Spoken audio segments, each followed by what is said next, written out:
ইতিহাস হয়তোবা তাকে ভুলে গেছে, যিনি ছিলেন একজন নিউরোসায়েন্টিস্ট, পিএইচডি হোল্ডার, কোরআনের হাফেজা, এ যুগের ইসলামের ঝান্ডাবাহক, যিনি তার কথা এবং বক্তব্যের মাধ্যমে মানুষকে ইসলামের দিকে টেনেছেন, যিনি তার প্রত্যেকটি বক্তব্যে কোরআন এবং হাদিসকে বিশ্বের কাছে তুলে ধরেছেন, এমনই এক মহিষী নারী ডক্টর আফিয়া সিদ্দিকীর জীবনী বলব আজ, যার জন্ম 1972 সালের 2রা মার্চ পাকিস্তানের সিন্ধু প্রদেশের করাচিতে।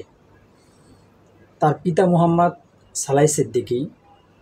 আফিয়া 8 বছর বয়স পর্যন্ত জাম্বিয়ার স্কুলে পড়াশোনা করেন এবং করাচিতে তার প্রাথমিক ও মাধ্যমিক শিক্ষা সমাপ্ত হয়।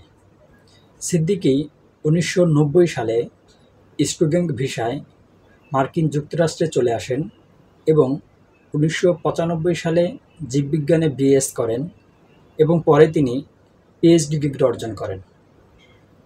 2002 সাল পর্যন্ত তিনি মার্কিন যুক্তরাষ্ট্রেই বসবাস করেন। মার্কিন গোয়েন্দা সংস্থা এফবিআই 2003 সালে পাকিস্তানি কর্তৃপক্ষের সহযোগিতায় আল কায়দার সাথে যোগাযোগ থাকার অভিযোগে পাকিস্তানের করাচির রাস্তা থেকে 3 সন্তানসহ আফিয়াকে গ্রেফতার করে। পরে প্রচলিত আইনের আওতায় না এনে পাকিস্তানের কারাগারে গ্রেফতার না রেখেই তাকে আফগানিস্তানের সামরিক ঘাঁটিতে 5 বছর বন্দি করে রাখা হয়।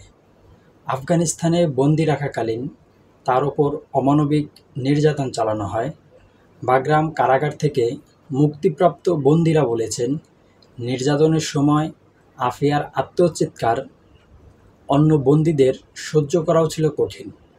31 জুলাই 2008 সালেও আফিয়া আফগানিস্তানে চিকিৎসাধীন ছিলেন এবং 2008 সালেই তাকে নিউ ইয়র্কের গোপন কারাগারে হস্তান্তর করা হয়।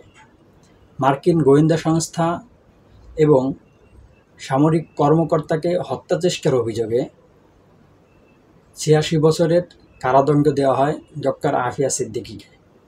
ডক্টর আফিয়ার 86 বছরের কারাদণ্ড ঘোষণা করার পর পাকিস্তানের রাজপথে ব্যাপক আন্দোলন শুরু হয়।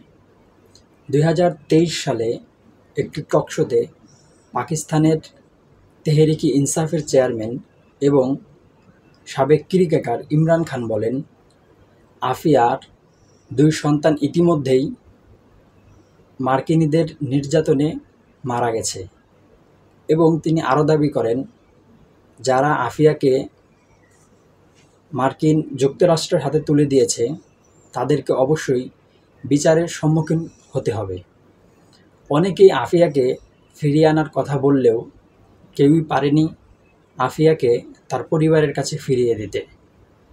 আর এভাবেই আফিয়া বর্তমানে আমেরিকার গোপন কারাগারে বন্দি জীবন পার করছেন। আর এভাবেই একসময়ের পিএইচডি হোল্ডার মার্কিন যুক্তরাষ্ট্রের আরেকটি নির্দোষ শিকার এবং কেবলই আফিয়া একটি মার্কিন যুক্তরাষ্ট্রের বন্দি সংখ্যা।